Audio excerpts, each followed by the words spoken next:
Boa noite, bereanos, alunos da Escola Bíblica Raízes.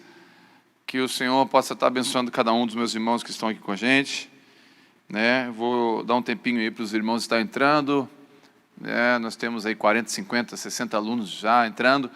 Vamos esperar, tem mais alunos aí para entrar. Vou esperar um pouquinho aqui. Hoje eu vou ministrar uma aula sobre discípulo. Na verdade, essa aula foi a primeira aula inaugural. Quando a gente começou, essa seria a primeira aula.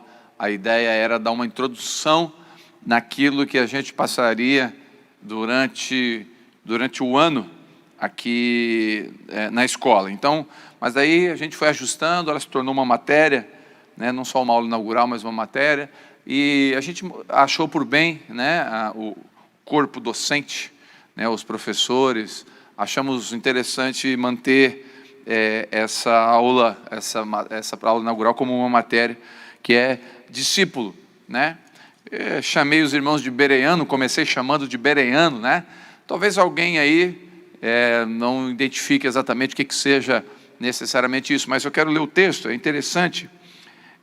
Atos 17.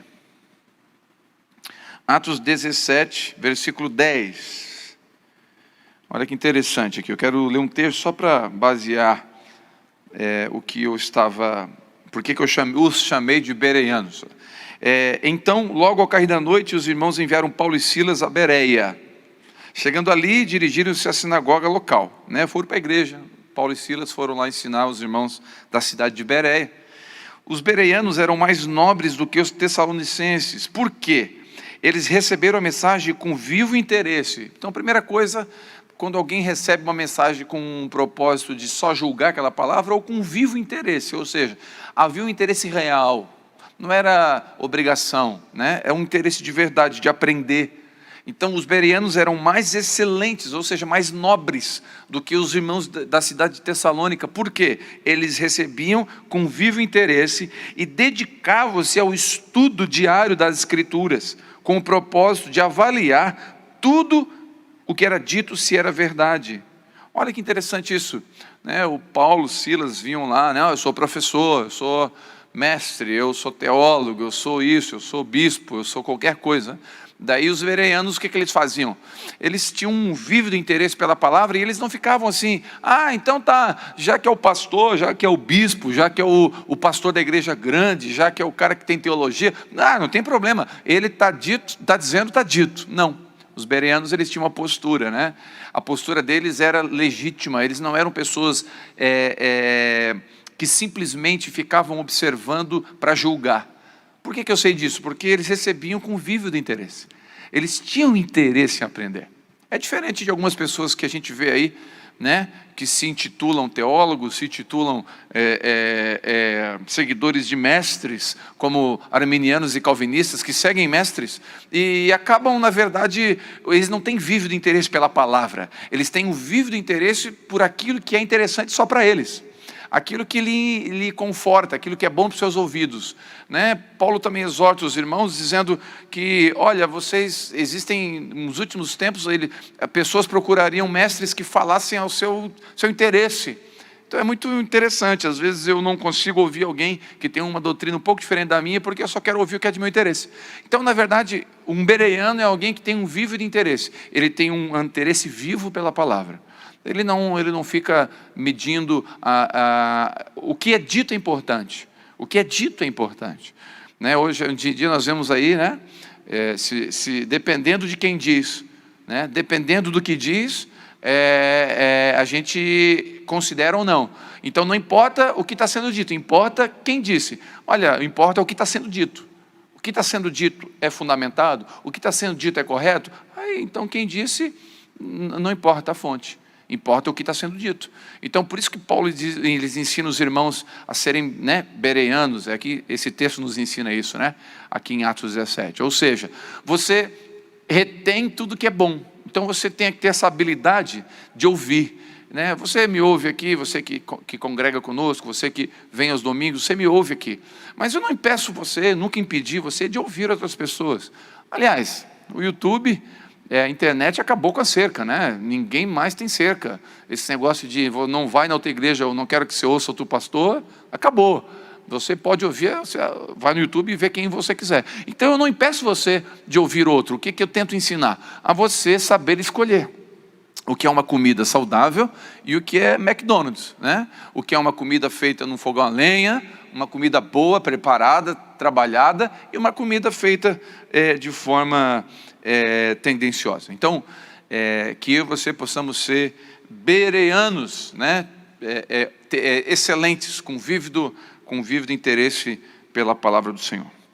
Bom, a matéria de hoje é discípulo, né? Discípulo. E eu quero falar sobre o que é um discípulo, como caminha um discípulo, quais os princípios básicos de um discipulado, para a gente poder caminhar dentro desse... Na verdade, todo o processo da Escola Bíblica Raízes, ela se torna um discipulado, porque você vem aqui e senta, né?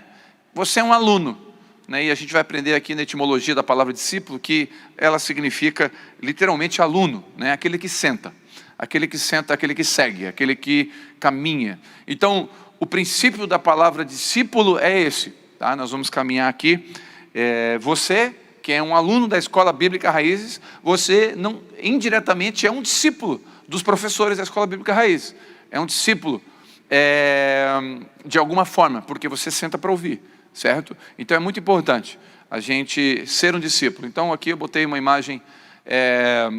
De um homem caminhando, né? E como se um discípulo estiver seguindo o seu mestre. Vamos passando aqui. Então, primeira pergunta aqui para a gente dar um norte e dar um pontapé inicial nessa aula. O que é um discípulo? Aqui são expressões que você tira do Aurélio, você tira de dicionários múltiplos. Essas expressões eu compilei, são várias expressões. Eu compilei pelo menos 3 expressões que traduzem o que é um discípulo.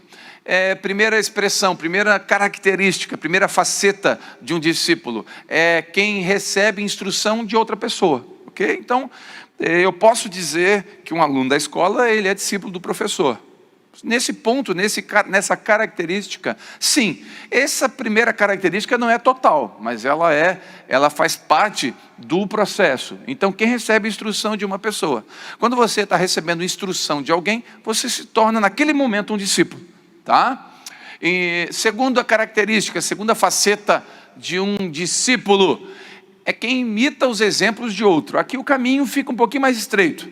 Ou seja, você vai na aula de um professor, certo? De química, lá na faculdade ou na escola, sei lá. Você necessariamente imita a vida desse professor? Não.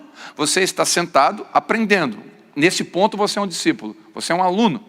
Mas você agora não imita a postura dele porque você não acredita e não segue e não vê com bons olhos, não faz parte da sua cultura. Eu não vou entrar no mérito, mas você... No segundo item aqui você já não vai. Então, um discípulo, no seu contexto maior, ele também é aquele que imita o exemplo de outro. Ele não só recebe instrução do seu mestre, do seu líder, daquele que ele é guiado, mas ele imita a conduta desse mestre. Então, o que é um discípulo? Primeiro, é quem recebe a instrução. Se você recebe instrução, faz parte das características do discípulo. Segundo, imita exemplo. Então você recebe, ouve a instrução, mas você também imita a conduta. Essa é uma terceira característica forte na sequência do discípulo. E na segunda, e a terceira característica é aquele que dá continuidade ao trabalho de outro. Ou seja, um discípulo, num conjunto, ele é aquele que ouve, imita e dá continuidade. É interessante isso, porque um discípulo não é apenas eu vou na igreja. Então, ou seja, você pode vir na igreja, receber instrução, certo? E ir embora. Você ficou no primeiro item, você ficou ali na quem recebe a instrução. Isso ficou muito limitado. Você ler a Bíblia você recebe instrução do Espírito Santo e de Deus. Ou seja, você está se tornando discípulo ao ler a Bíblia. Mas você pode ficar apenas ali, recebendo instrução. E hoje a gente tem muita gente que tem instrução, apenas instrução. Fica no primeiro, fica no raso, fica um discípulo incompleto. certo? E é interessante que você pode vir aqui receber instrução, como eu falei, você pode ir no grupo de convívio receber instrução, você pode ser discipulado por alguém, você pode sentar aqui, ouvir o Tiago, ouvir o Sam, ouvir os professores, e você, muito legal, mas você apenas recebe a instrução, então você tem uma faceta só. A segunda faceta, você vai ter que admirar esse professor, esse mestre, esse rabino, esse líder. Você vai olhar para ele e dizer, opa, não só as palavras dele, mas a vida dele prega para mim. A vida dele fala. Então o discípulo é aquele que, ele não vai seguir porque a falácia é bonita, né? Bom, se seguir por falácia, nós seguiríamos governadores e deputados e tanta gente por aí que fala tão bonito. Mas a questão não é só a falácia, certo? E eu vou entrar um pouquinho mais nisso. E aquele que dá continuidade, ou seja, como é que você vai levar algo para frente que você não aprendeu e você não ouviu o exemplo, não percebeu o exemplo. Então, dar continuidade, eu usaria um termo aqui, chamado legado, dar continuidade. Então, um discípulo é aquele que ouve, imita e dá continuidade. Tá bom? E a etimologia sempre é importante botar para a gente ter uma noção. A origem da palavra discípulo vem do latim discípulos, que é aluno. Então, voltando ali, né, o discípulo é um aluno. Então, você que está aprendendo algo, nesse momento você é um discípulo incompleto. Muito importante. Seguir o exemplo e dar continuidade faz você um discípulo completo. Estamos juntos até aqui? Se você quiser, né, anotar alguma coisa, alguma pergunta para depois num fórum, ou até mandar pergunta para nós, para a gente responder lá no grupo no WhatsApp, fica à vontade para isso, ou até completar alguma coisa que seja interessante para completar essa ideia. Tá bom, gente? Vamos lá. Segue o fluxo. Essa palavra aqui, talmide, é a palavra, na origem da palavra no hebraico, para discípulo. Tá? A palavra talmide é discípulo, talmidim, que aí acrescenta o i e o m, fica talmidim, é discípulos. Então o plural de talmide é talmidim. Então discípulo em hebraico significa talmide. É interessante aqui, eu citei alguns exemplos só para a gente entrar um pouquinho mais no que é um discipulado, o que é um discípulo. Eliel e Shammai, por exemplo, eram dois rabinos famosos no tempo de Jesus. Ou seja, quem eram os rabinos famosos? Era um mestre. O próprio Jesus era um rabino. Era alguém no sentido de ser um mestre, né? De ser alguém que ensina, alguém que discorre valores, princípios, condutas, e ele tem alguém que o segue. Então aqui são dois exemplos que a Bíblia cita de rabinos que tinham os seus talmide, que tinham os seus talmidins. Então o princípio de ser um discípulo é ter um mestre, e cada um deles, cada um dos rabinos, ele tinha os seus talmidim, que é discípulos no plural, e muitos seguidores que se colocavam sob seu jugo, ou seja, a sua interpretação. Por que eu coloquei seu jugo, sua interpretação? A palavra jugo aqui é no sentido de canga. Nós vamos passar para frente aqui outros textos que vai falar sobre isso. Deixa eu passar aqui. Essa frase aqui é interessante, se você quiser anotar, uma frase, é um ditado hebraico que fala, não está na Bíblia, tá bom, gente? Mas é um ditado hebraico que fala o seguinte: cubram-se com a poeira dos pés do seu rabi. Ou seja, o discípulo, ele anda tão perto do seu mestre que as sandálias, né, eles diziam que a poeira que saía das sandálias do seu mestre cobriam eles. Eles andavam atrás do seu mestre, ao ponto de chegar no final do dia, eles estarem cobertos por uma poeira, de tanto andar atrás, perto do seu, não só atrás, mas perto do seu mestre. Eu quero ler com você, para discorrer a diferença, o que é um discipulado segundo a religião, e o que é um discípulo segundo Jesus. É importante a gente separar isso. Tá?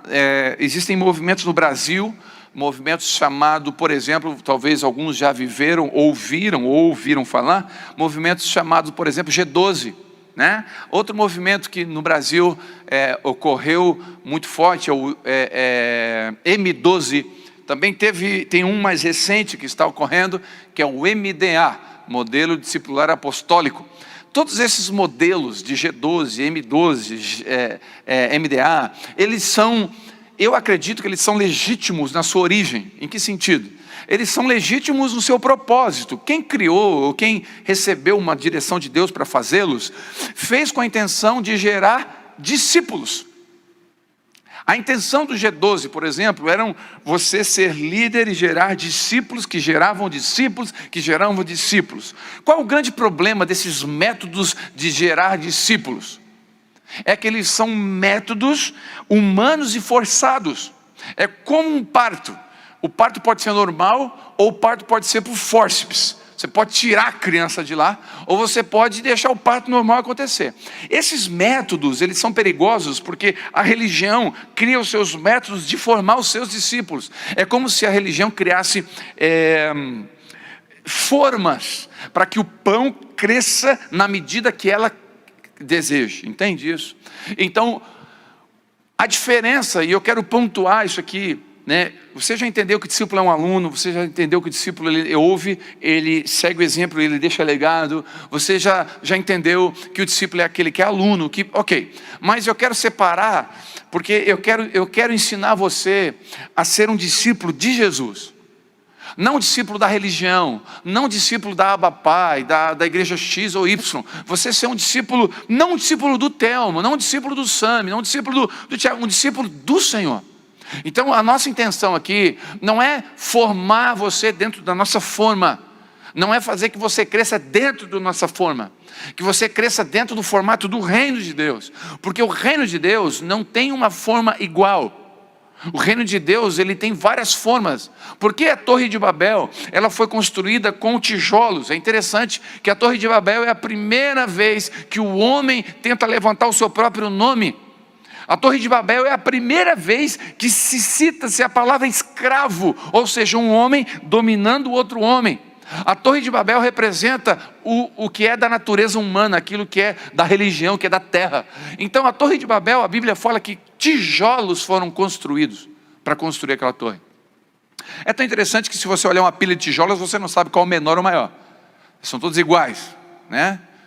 Agora, se você olhar para pedras, vai para a beira de um rio, e você vai olhar as pedras lá, você não vai achar nenhuma igual. Todas são diferentes. Por quê? O apóstolo Pedro diz que nós somos sacerdócios, nós somos pedras vivas. Por que pedras? Porque pedra ninguém é igual. Então quando você formata e você faz alguém ficar todos iguaizinhos, produção em série, isso não é discipulado do reino de Deus, isso é discipulado dos homens. E nós não queremos que você seja um discípulo nosso, a gente quer que você seja um discípulo dele. Quando o João Batista, muito sábio, vê Jesus passando, ele tinha 2 discípulos com ele, João Batista aponta para Jesus e fala assim, ó, ele é o cara. Então nós queremos que você olhe para ele e nós dizemos aqui, ele é o cara.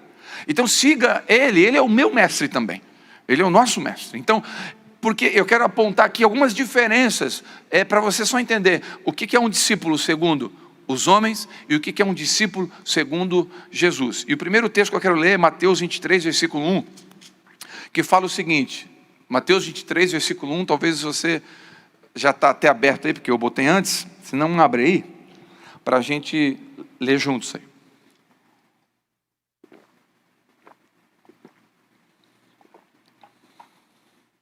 Próxima vez eu quero água com gás, tá? Senão eu não prego, não vem mais. Estou chique, né? Daqui a pouco não bota mais nem água, né? Mateus 23, versículo 1 diz assim, ó. Então Jesus pregou às multidões e aos seus discípulos. Preste atenção nisso. Jesus está falando com a multidão e está falando com quem? Com os seus discípulos. E ele fala assim, abre aspas. Os escribas e os fariseus se assentam na cadeira de Moisés. Fazei... Olha que interessante. Fazei e obedecei tudo quanto eles vos dizem. Contudo, não façam o que eles fazem, porquanto não praticam o que ensinam. O princípio, um dos princípios do discipulado é, Jesus como um mestre, você pode imitá-lo em tudo que ele fez. A religião, como mestre, você pode fazer muito do que ela diz, mas pouco do que ela faz. Então, quando você tem como mestre Jesus, você não tem problemas em praticar. O problema do escriba e do fariseu, aqui são linhas, são vertentes do judaísmo, certo? Vertentes, um mais xiita, outro menos xiita, um acreditava em ressurreição, outros não. São vertentes da religião. E Jesus está dizendo, olha, muito legal o que eles falam, mas o que eles falam não condiz com a atitude deles. Então lembra, voltando lá no primeiro slide, olha que interessante, recebe instrução. O que Jesus está dizendo? Pode receber instrução. A religião tem a Bíblia, o culto tem a Bíblia, pode receber, maravilhoso. Eles falam que tem que amar o próximo, pode, olha lá, recebe instrução, tranquilo. Só que o discipulado, quando entra no campo da religião, ele morre no segundo, porque a religião, ela fala uma coisa e vive outra. Esse é o princípio, um dos princípios da diferença do discípulo de Jesus e do discípulo da religião. E Jesus dá continuidade em Mateus 11, voltando lá. Quer ver? Mateus 11, 28, 30, é um texto bem conhecido, mas ele é simples, mas ele é muito profundo, que ele fala o seguinte: vinde a mim todos que estáis cansados de carregar as suas pesadas cargas, e eu vos darei descanso. Tomai vosso lugar a minha canga. A versão King James já diz canga, mas a maioria das Bíblias vai falar jugo. Tomai sobre vós o meu jugo, e aprendei de mim, porque sou amável e humilde de coração, manso e humilde de coração, e assim achareis descanso para as vossas almas, porque o meu jugo é suave e minha carga é leve. Olha que interessante, olha aqui a palavra jugo. Quero voltar aqui um slide para você ver, só para lembrar. Olha que interessante. Cada um dos rabinos, eles tinham seus talmidim, seguidores, que se colocavam sobre o seu jugo, ou seja, a sua interpretação da lei. Uma das traduções para jugo é conjunto de interpretação da lei.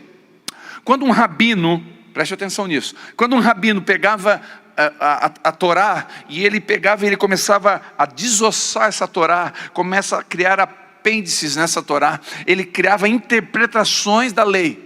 Ele fazia dessas interpretações, chamava-se um conjunto de interpretações de um rabino, chamava-se de jugo. Entende isso? Então Eliel tinha um jugo, Shammai tinha um jugo, o Telmo pode ter um jugo, o fulano pode ter um jugo, ou seja, conjunto. Como que eu interpreto a lei? Já percebeu que batismo nas águas tem várias interpretações? Tem gente que acha que batismo nas águas tem que ser em água corrente, tem gente que pode em água parada, tem gente que fala que é aspersão, tem gente que diz que é imersão, e agora, o nome disso é tudo interpretação, é jugo, conjunto de interpretação da lei. Você pega a lei e você interpreta ela. A Santa Ceia tem que ser uma vez por mês, tem que ser uma vez, todas as vezes que vos reunis em meu nome, tem que ser domingo, pode ser no sábado, e pode ser com suco, pode ser com Coca-Cola, e pode ou não pode, tudo isso é jugo, conjunto de interpretação da lei. O divórcio, quem separa a primeira vez, quem separa a segunda, casa de novo, vai para o inferno, vai para o céu, e não casa de novo e não pode, e se pode, por que não pode, e se separou, por que não separou? Conjunto de interpretação da lei.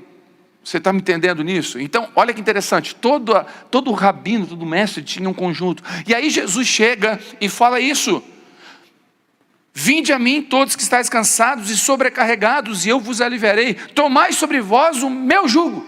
Jesus está dizendo assim: eu também tenho uma interpretação da lei, eu também tenho uma interpretação daquilo que foi escrito. Vocês ouviram, eu porém vos digo. Jesus o tempo inteiro nos evangelhos vai dizendo assim: vocês ouviram o que Moisés disse? Eu porém vos digo. Moisés disse que se um homem deitar com uma mulher, ele adultera. Eu porém vos digo que se você olhar e tiver intenção impura com ela, você já adulterou. Eu porém vos digo. Jesus está dizendo assim, ó, eu também tenho uma interpretação. Só que Jesus está dizendo que meu fardo, meu jugo é suave e o meu fardo é leve. A grande questão é que existe um jugo, existe uma interpretação, existe uma conduta. Jesus não está dizendo que tira a canga e sai por aí fazendo o que você quer. Não, ele está dizendo, se você é meu discípulo, eu tenho uma interpretação da lei. Eu não sou igual à religião, mas eu tenho uma interpretação. E o meu jugo é suave e o meu fardo é leve. Primeiro, porque tudo que ele falou para mim e você fazer, ele já fez. Jesus falou em perdoar? Ele perdoou. Jesus falou em amar o próximo? Ele amou. Jesus falou em dar segunda face? Ele deu. Jesus falou em ficar mudo quando você for de alguma forma caluniado? Ele ficou mudo como uma ovelha. Ele fez tudo que ele nos pede e ele fez. Então a gente entra naquele segundo item. Nós ouvimos e nós vemos o exemplo e podemos segui-lo. Então é muito importante pontuarmos isso, que o jugo de Jesus é leve e suave. Então a religião, ela vai nos apresentar sempre, ela vai nos apresentar o seu jugo, a sua interpretação. Ser um discípulo de Jesus é você ouvi-lo e perceber dele a interpretação que o Espírito Santo te dá. Não estou dizendo para você que cada um vai fazer o que quer, cada um pensa o que quer. Não, você deve seguir Jesus. E Jesus vai confirmar no seu coração aquilo que procede dele e aquilo que não procede dele. Você vai ouvir uma mensagem, seja de quem for.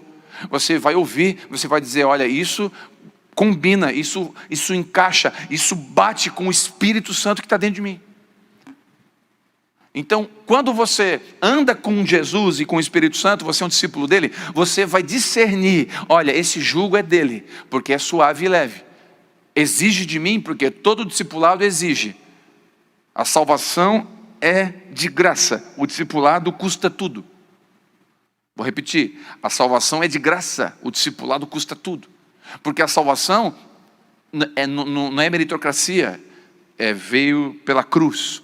O discipulado é uma renúncia, porque Jesus fala para mim e para você, aquele que quer ser meu discípulo, negue-se a si mesmo, tome a sua cruz e siga-me. Quando você toma a cruz e segue ele, você está abraçando o jugo dele. Não é mais aquela canga, é um jugo dele. Não é mais a canga pesada da religião, não é a canga pesada do mundo. Porque que é interessante, você observa que quando uma pessoa encontra Jesus de verdade, ela fala, meu Deus, eu estava numa prisão e agora eu me sinto livre. Eu ouço isso de várias pessoas que estavam dentro de sistemas religiosos, que elas falam assim, eu vivia numa cadeia, eu vivia numa gaiola, eu vivia num aquário, agora eu me sinto livre. Por quê? Se a estrutura é a mesma, o pastor está aqui em cima pregando, o púlpito é tudo igual, a Bíblia é a mesma, louvores são parecidos, como é que saiu de uma cadeia se é tudo igual? Não, a questão não é a estrutura, a questão não é o pastor, a questão é o jugo de quem está sendo aplicado. É o jugo de Jesus ou o jugo dos homens? Essa é a diferença de fazer um discípulo da religião e um discípulo de Jesus. E eu quero que você cresça de forma orgânica. Eu não quero que você nasça de fórceps, eu quero que você cresça, desenvolva de forma orgânica, eu quero que você aprenda a ser como ele, eu quero que você seja como Jesus. Então um discípulo é alguém que tem o jugo de Jesus. Então primeiro, voltando lá só para não esquecer, vamos recapitular. Recebe instrução, maravilha, vocês estão recebendo instrução agora aí. Quem imita exemplo do outro, ou seja, se tornar um discípulo de Jesus, você vai olhar e seguir o exemplo. Pastor, então eu só sigo Jesus, os homens eu não sigo nenhum, não me submeto a mais ninguém? Não é isso. A prova é que o apóstolo Paulo disse, olha a minha conduta, observe o que eu faço, e aquilo que eu faço vocês podem fazer também. O que o apóstolo Paulo estava dizendo? Eu sou soberbo, eu não erro, eu sou perfeito, me segue. Não. Ele estava dizendo, observa a minha forma de andar. Vocês vão ver que quando eu errar eu peço perdão. Vocês vão ver que eu vou assumir as minhas fraquezas. Então assuma as suas fraquezas também. O apóstolo Paulo estava dizendo, eu não sou perfeito, mas eu sigo ele e eu procuro imitar ele. Então sede meus imitadores como eu sou de Cristo. Olha que interessante, o apóstolo Paulo não pega a imitação para ele. Ele fala, me imita porque eu imito ele. Então a minha autoridade e a autoridade dos professores não está em conhecer teologia. Necessariamente isso faz parte para estarmos aqui. Mas a grande questão é, a nossa autoridade está em quem nós imitamos. Porque o apóstolo Paulo diz, sede meus imitadores como eu sou de Cristo. Então o princípio da autoridade do homem, por exemplo, a Bíblia fala que Deus é cabeça de Cristo, Cristo cabeça do homem e o homem o cabeça da mulher. Quando o homem não se submete a Cristo, ele perde a autoridade sobre a sua esposa. Então o princípio da autoridade está em se submeter. O princípio da autoridade não é em mandar, está em submeter. Quem não se submete a ninguém não tem autoridade sobre ninguém. Então um discípulo de verdade é aquele que sabe se submeter a Cristo. Porque quando ele submete a Cristo, naturalmente ele vai ter autoridade para ser discipulador de alguém. E aí entra o terceiro item, aquele que dá continuidade no trabalho do outro. Como que eu vou dar continuidade no legado de Jesus se eu não me submeto a Ele? Como que você vai querer ter autoridade sobre pessoas se você não submete a ninguém? E hoje tem no Brasil, Criciúma, em todos os lugares, homens e mulheres que estão dentro de casa ou não, feridos pela religião, alguns, dizendo assim, eu não me submeto a homens, eu me submeto só a Deus. É impossível você se submeter a Deus e não se submeter a homens. Desde autoridades governamentais até discípulos, discipuladores, mentores, pais na fé e por aí vai. Então é muito importante você entender que o princípio do discipulado é caminhar com Ele. Vamos seguir em frente aqui. Se tivesse uma aula presencial, eu ia abrir para perguntas. Alguém tem alguma dúvida? Mas se você tem dúvida, fica aí com ela. Depois pergunta. Mateus 16, vamos lá, quero ler esse texto aqui com você rapidinho. Mateus 16, versículo 24 e 25. Olha o que diz aqui.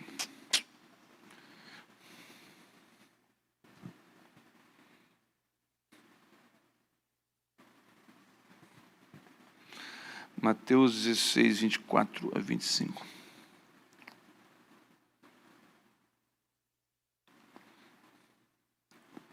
Então Jesus declarou aos seus discípulos, se alguém deseja seguir a mim, negue-se a si mesmo, tome a sua cruz e me acompanhe, porquanto quem quiser salvar a sua vida, vai perdê-la, mas quem perder a sua vida por minha causa encontrará a verdadeira vida. É interessante, e aqui entra aquilo que eu falei enquanto eu estava explanando sobre o discipulado da religião e de Jesus, que a salvação é de graça, mas o discipulado vai me custar tudo, porque o discipulado é uma renúncia pessoal. Eu decido ser discípulo. É interessante, você pode ouvir o que eu estou falando, é claro, você está ouvindo, mas a questão é, você vai pôr em prática? Não, aí depende de você, se você quer ou não. A decisão, ser discípulo é uma decisão. Quando Jesus chamou Mateus, ele estava na coletoria. Mateus era alguém do governo, era alguém que trabalhava na cobrança de impostos, e Jesus passou por Mateus e falou, Mateus, segue-me. Quando Jesus fala para Mateus, segue-me, Jesus não ficou em cima de Mateus dizendo, vem por favor. Ele falou, segue-me. Coube a Mateus ser constrangido pelo Espírito, ser tocado pela graça e levantar e seguir. Então foi uma renúncia. A partir daquele momento Mateus até deixou o seu trabalho. Mateus começou a andar com o mestre. Então preste atenção. Uma coisa é você dizer assim, eu sou um seguidor de Jesus, eu sou um salvo. Outra coisa é você dizer, eu sou um discípulo. Eu costumo dizer que existem quatro círculos de relacionamento ao redor de Jesus. 4 círculos. O primeiro círculo é a multidão. A multidão, ela está ao redor, longe. O que ela quer? Ela quer o pão. Se a gente tem um culto aqui que vai começar a transformar cadeira em ouro, vai transformar dente de ouro, vai começar a fazer milagres aqui, e todo mundo levantar da cadeira de roda, vai encher isso aqui, porque a multidão quer o pão, quer o milagre. E isso não é pecado, porque a Bíblia fala que Jesus amava a multidão. Só que a multidão, ela não tem relacionamento com o Deus do pão, ele só quer o pão. O terceiro nível e ciclo de relacionamento são os discípulos. Aqueles discípulos que caminham perto, ele não quer só o pão, agora ele pega o pão e ajuda a multiplicar. É tão interessante que quando Jesus foi multiplicar o pão, ele deu na mão dos discípulos e falou, multiplica. Então eles pegavam o pão e partiam, e tinha um pão só. Quando eles partiam, davam pão, tinha um de novo. Ele tirava metade, quando ele voltava tinha um de novo. Eles participaram do milagre. Um discípulo participa do milagre, ele não só come o pão. Entende isso?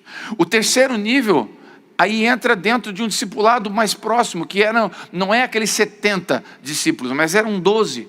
Quando Jesus chegou para os 70 e falou assim, olha, eu não tenho onde reclinar a cabeça, preste atenção nisso.